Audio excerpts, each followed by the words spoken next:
Hi friends, दिव्यज्ञान channel में आपका हार्दिक स्वागत है और मैं हूं पंकज राय। आज मैं टीजीटी का एग्ज़ाम देने वाले सारे अभ्यर्थियों के लिए Hindi practice paper set number 8 लेकर के आया हूं। यह प्रैक्टिस पेपर नेट का एग्ज़ाम देने वाले और पीजीटी का एग्ज़ाम देने वाले सारे अभ्यर्थियों के लिए लाभकारी है और मैं उम्मीद करूंगा कि सारे अभ्यर्थी, सारे प्रतियोगी परीक्षा देने वाले विद्यार्थी इस पेपर सेट को बहुत ध्यान से देखेंगे। इसके सारे प्रश्नों को अगर चाहे तो आप नोट बना सकते हैं। तो हिंदी टीजीटी, हिंदी पीजीटी और नेट एग्ज़ाम देने वाले अभ्यर्थियों के लिए कॉमन टॉपिक को देख करके जो तीनों के सिलेबस में दिया गया है, विदाउट सिलेबस मैं नहीं जा रहा हूँ, इसलिए इस प्रश्न पत्र को बहुत ही सीरियसली लें। चलिए, मैं भी देखूंगा कि आप इसमें कितना प्रश्न पत्र कितने प्रश्न सॉल्व कर पाते हैं। कमेंट लिख करके मुझे बताइएगा कि आप कितने क्वेश्चन सॉल्व किए हैं। चलिए, इस प्रश्न पत्र का प्रश्न नंबर 1 देखते हैं। विद्यापति पदावली की रचना किस भाषा में हुई? पहला प्रश्न है, विद्यापति की पदावली जो है यह इसकी जो भाषा थी वह भाषा थी मैथिली। ऑप्शन सी सही है। प्रश्न संख्या 2 देख लेते हैं। आदिकाल में खड़ी बोली का प्रयोग किस कवि ने किया?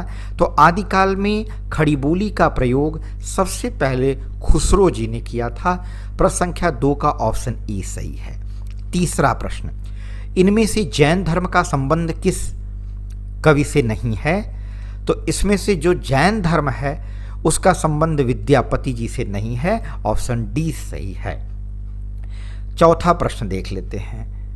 आप भी देख लीजिए कि आपने कितना गलत और कितना सही किया है। चौथा प्रश्न देखते हैं। चौथे प्रश्न में दिया गया है कि पृथ्वीराज रासो को किस वर्ग में रखा जा सकता है? तो पृथ्वीराज रासो को ऑप्शन डी सही है, वीर गाथा वाले वर्ग में रखा जा सकता है। प्रश्न संख्या 5 देखते हैं। इन इतिहास लेखकों में सबसे प्राचीन कृति किसकी है? तो इसमें से सबसे प्राचीन कृति जो है ऑप्शन सी सही है, शिव सिंह सेंगर की है। प्रश्न संख्या 6 देखते हैं मित्रों। रीतिकाल का दूसरा नाम क्या है? रीतिकाल का जो दूसरा नाम है वो है श्रृंगार काल। ऑप्शन बी सही है। प्रश्न संख्या 7 देखिए, इसमें कुछ एक्सप्लेन करने जैसी चीज़ नहीं है। जहां साधारण है वहां मैं फटाफट कराते जा रहा हूं ताकि आपके समय की बचत हो और आप उस समय को किसी और उचित कार्य में लगा सके। चरित काव्य किस छंद में अधिक लिखे गए? चरित यानी किसी महापुरुष का चरित्र हो सकता है, किसी राजा का चरित्र हो सकता है। ये किस छंद में अधिक लिखे गए? तो इसका उत्तर है ऑप्शन ए, दोहा और चौपाई में। प्रश्न संख्या 8 देखते हैं। अपभ्रंश का वाल्मीकि किस कवि को कहा जाता है? तो मित्रों, इसका सही उत्तर है, अपभ्रंश का जो वाल्मीकि है वो हैं स्वयंभू जी। तो प्रश्न संख्या 8वें का ऑप्शन सी सही है। 9वां का देख लेते हैं। ढोला मारू रा दोहा की रचयिता कौन थे? तो ढोला मारू रा दोहा इसके जो रचयिता थे वे थे कुशल लाभ। ऑप्शन डी सही है। 10वां देख लेते हैं।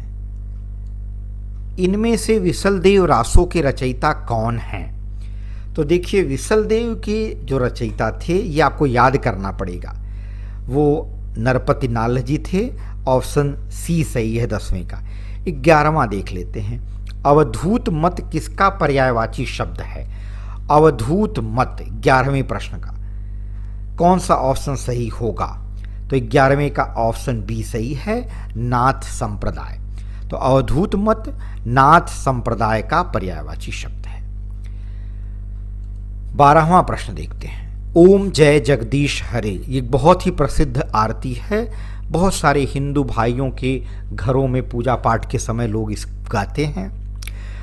पंडालों में गाई जाती है। दुर्गा पूजा के समय आप देखे होंगे कि काफ़ी पंडालों में इसकी धूम रहती है इस आरती की।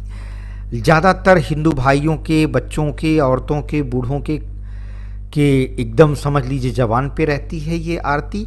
तो ओम जय जगदीश हरे यह आरती किसकी रचना है? तो यह आरती श्रद्धाराम फुल्लौरी की रचना है। ऑप्शन ए सही है।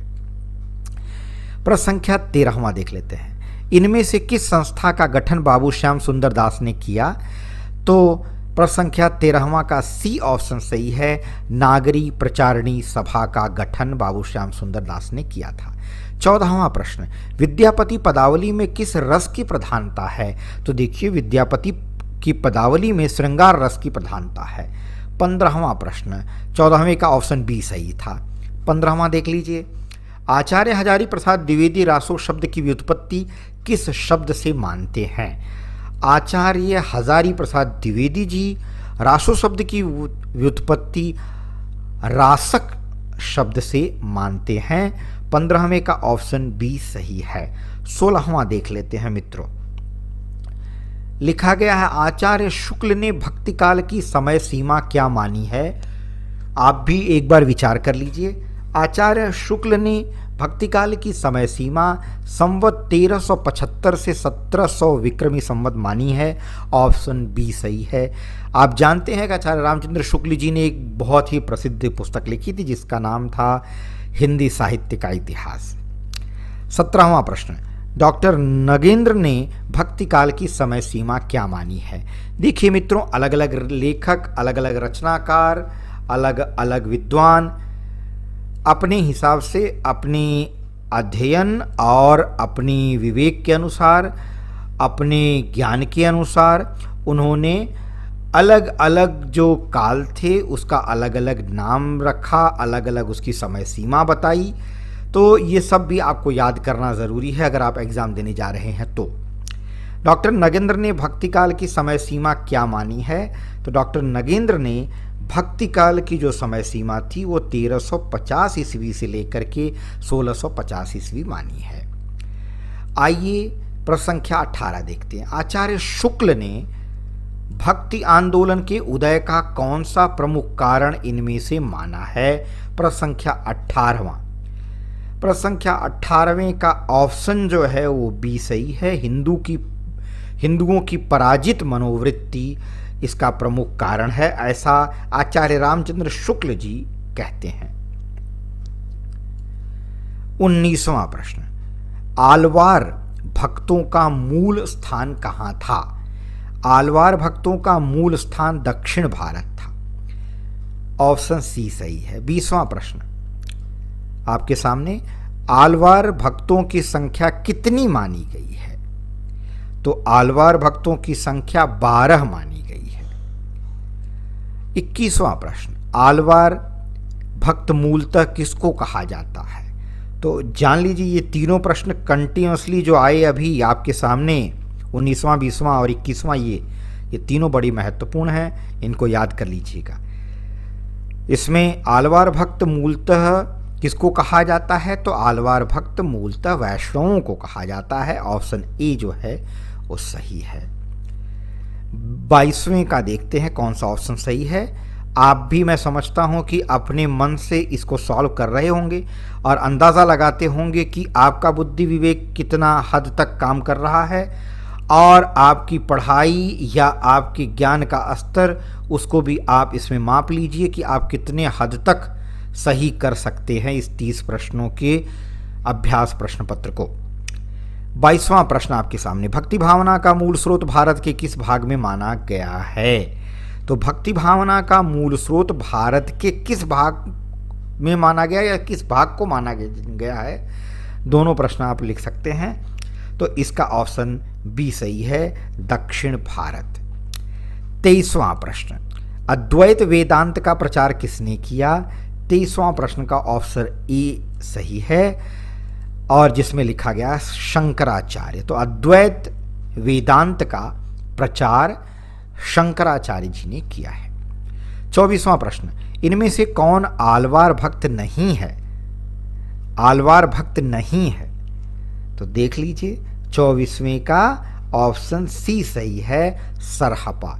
बाकी तीनों ऑप्शन ए, बी और डी, ये तीनों लोग आलवार भक्त थे। 25वां प्रश्न, कबीर काव्य में उपलब्ध कुंडलिनी योग के शब्द किसके प्रभाव से गृहीत हैं? अब 4 ऑप्शन दिए गए हैं। 25वें का ऑप्शन बी सही है, नाथ पंथ। आपने गोरखनाथ जी का नाम सुना होगा।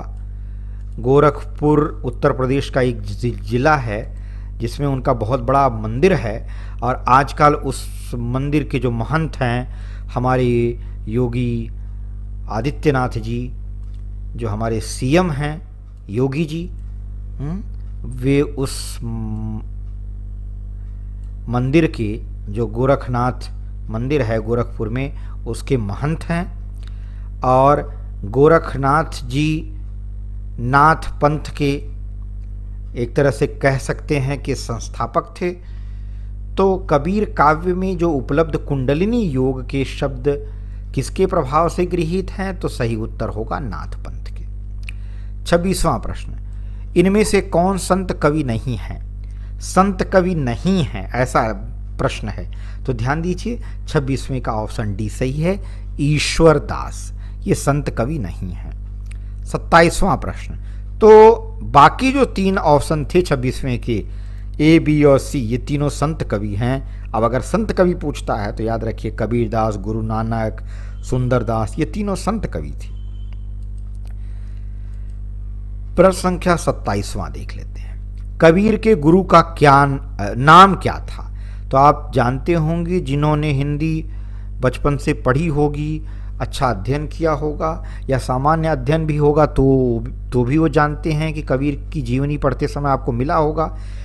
कबीर के गुरु जी का नाम था रामानंद, जिन्होंने लहरताला तालाब के सीढ़ियों पर पड़े हुए, जब सुबह सुबह रामानंद जी नहाने जाते थे लहरताला तालाब में, तो उन्होंने देखा कि वहाँ एक बालक पड़ा हुआ है और उनके ऊपर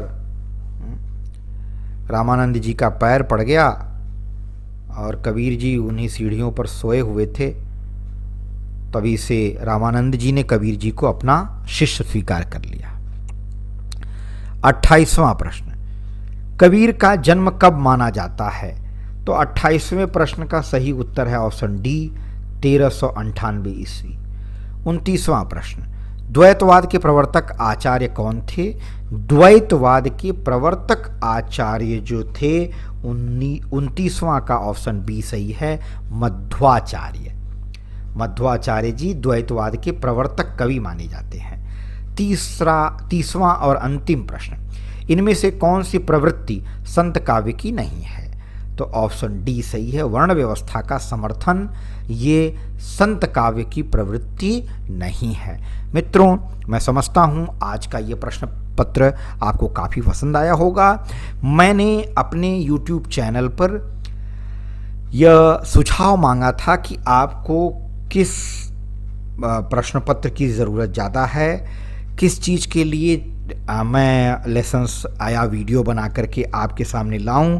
आप सभी का सुझाव आया था कि टेट और टीजीटी और नेट एग्ज़ाम दोनों के लिए आप वीडियो डालिए। तो मेरी कोशिश है कि टीजीटी आने वाली जो परीक्षा है आपके सामने, उसकी और उसके साथ साथ नेट की परीक्षा देने वाले अभ्यर्थियों के लिए मैं अपना पूरा योगदान दूंगा, और जितना हो सकेगा आपके सामने नई वीडियो लाने की कोशिश करता रहूँगा। ये सारी वीडियोस सिलेबस के अनुसार आपके सामने आएंगी। आपसे अनुरोध है कि आप इनको देखिए, सपोर्ट करिए। तो आज का वीडियो आपको कैसा लगा, अपने सुझाव देख करके हमें बताएं। साथ ही साथ अगर अच्छा लगा है तो लाइक करें, और अगर आप नए व्यूअर हैं तो सब्सक्राइब करिए, बेल आइकन दबाना तो कतई मत भूलिए, ताकि आपको नए अपडेट्स मिलते रहें। तो चलिए, अगली वीडियो में मैं आपके साथ फिर से आपसे रूबरू होऊंगा। तब तक के लिए बहुत बहुत धन्यवाद।